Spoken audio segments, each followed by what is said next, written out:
I'm Chad Harrington with Him Publications, and I'm interviewing Brandon Guindon today about the book Church is a Team Sport by Jim Putman.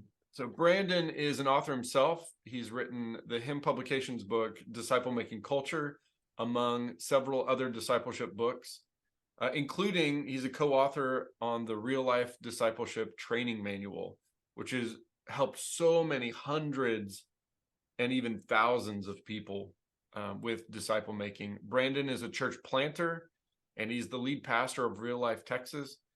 Brandon, as we think about discipleship groups and tools, what is the main message of this book, Church is a Team Sport?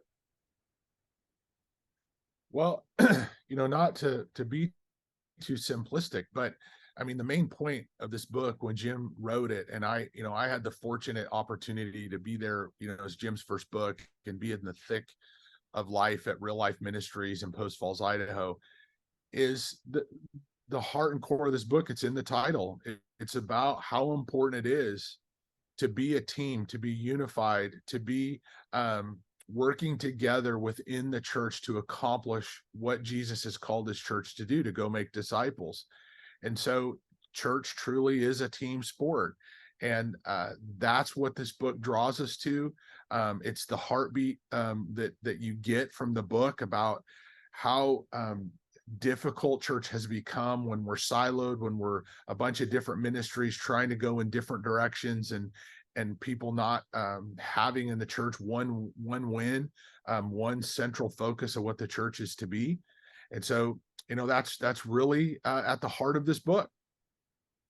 Yeah, that's awesome, man. And that's actually where I first met you, was up in Idaho back in 2010. Yeah. I know you'd been there for a little while. Yeah. What are your three biggest takeaways from this book, you personally? I think first is, the story of real life, how it came together. Again, as I said, the amazing, fortunate opportunity I had to be a part of that. Is the first takeaway to me is it's just an average people. It's just a group of people that that God used to come together to build a church. It wasn't these all-star people, and no offense to all the group, I think we would all say it, Jim Putman included, is when we're in a bunch of super talented people. It's just trying to be faithful to what God asked us to do. And so the first takeaway for me in the book is you can do this. You can be a part of God's kingdom and building a church that is successfully making disciples, that it's possible. The second thing is having a strategy around bringing your team together. If you in your church feel disjointed, there's a lot of silos, it's individual mindset. Jim actually provides a really good strategy to bring that team together and how to unify as a group. The third thing this book does a great job is, I think, giving a motivation, a inspiration to really get your church moving forward in a way to where, Jim's language, we're kind of hitting the field together. We're getting out of the locker room and going out and playing the game. And so that the church isn't just kind of the holy huddle. We're not just in the building, but really motivating to go, we need to go get out in our community. We need to empower people in our church to go use the gifts that God has given to them, to be a player and not just a fan. And so I think those are the three things that I take away out of the book and I continue to refer back to in my own ministry. Yeah, and I remember reading this and being inspired just by the story. Is this the kind of book that is for anybody in the church, or is it just for ministers who are on staff or elders? I really think I think the primary one is staff, elders, and volunteers in the church. But I think it's a great encouragement to people that are in the church to really look at it and go, I can go with folks from my small group, and we can go minister out in the community, and encouraging even from all directions within the church attenders, church leaders, that we can do this together as a team.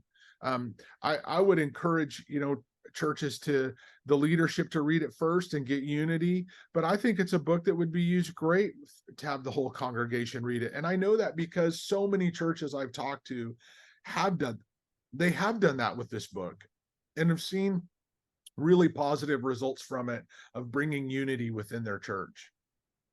Yeah, is it the kind of thing, right? There's 19 chapters, there's like 5 parts. Would it be the kind of thing where you would take 19 weeks to go through it, or how would you recommend people go through this book? Yeah, I think the going through the major sections, one at a time. I think, as you said, I think there's 5 Yeah. major sections, and do that per week. The book is a pretty quick read. And I think you could do 5 to 6 weeks and be through the book. I would encourage staff at a church to do that together, to read through it, but take what it's saying and really allow it to challenge the paradigms that you have. That's what this book does. It's going to challenge the paradigms. And so often I've heard leaders say, man, it just hit something core in me that I knew is right about the church, but I couldn't put language to it, or something that's wrong about the church, or something we're struggling in the church and I couldn't put language to it. That's what this book does. Yeah, it's incredible. There's so many lonely people working in the church, and it's like it should not be, of all the things That's that it is and all the difficulties, it should not be lonely.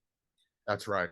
So I think that's one of Jim's biggest points in his ministry and in his message, but in this book, kind of out of the gates, it was his first book. So the if you want more details, we've got an even more thorough review of this book on the blog at himpublications.com, a theology review, some housekeeping items, but also the best links to the best places to buy the book. So it's really easy.